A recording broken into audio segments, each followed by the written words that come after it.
পৃথিবীটা লবণাক্ত পানির মতন, যতই তা পান করবেন পিপাসা ততই বাড়বে। তুমি পাহাড়ের চূড়ার মতো হয়েও না, কারণ এতে মানুষগুলোকে তুমি খুব ছোট দেখবে এবং মানুষেরাও তোমাকে খুব ছোট নজরেই দেখবে। চিরকাল অন্ধকারকে গালমন্দ না করে ছোট্ট একটি বাতি জ্বালানোর অনেক ভালো।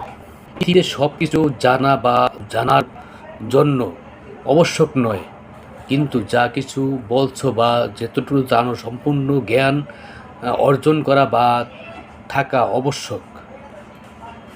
তুমি কূপে পানি ফেলো, তুমি কূপে থুতু ফেলো না, কারণ কখনো হয়তোবা তোমার ওই কূপের পানি পান করা প্রয়োজন হতে পারে। একটি গাছ থেকে যখন আপেল পড়ল তখন সবাই বলল গাছ থেকে আপেল পড়েছে। সব মানুষের মধ্যে একটি ব্যক্তি শুধু জানতে চাইল কেন উপর থেকে আপেলটি নিচে পড়ল। জীবন চলার পথে পড়ে আছে অনেক অসংখ্য পাথর, এতে তোমার চলার পথ যেন থেমে না যায়, বরং পাথরগুলো কুড়িয়ে নিয়ে তৈরি করো সাফল্যের সিঁড়ি।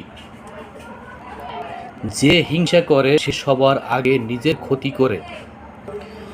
যে লোক অল্পতে তুষ্ট থাকে তার কাছে এই পৃথিবীর সবচেয়ে কষ্ট সবসময় সহজ হয়ে যায়।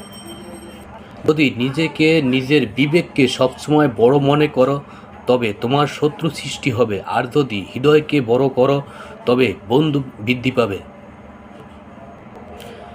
যার ভুল হয় সে মানুষ, আর যে ভুলের উপর স্থির থাকে সে শয়তান।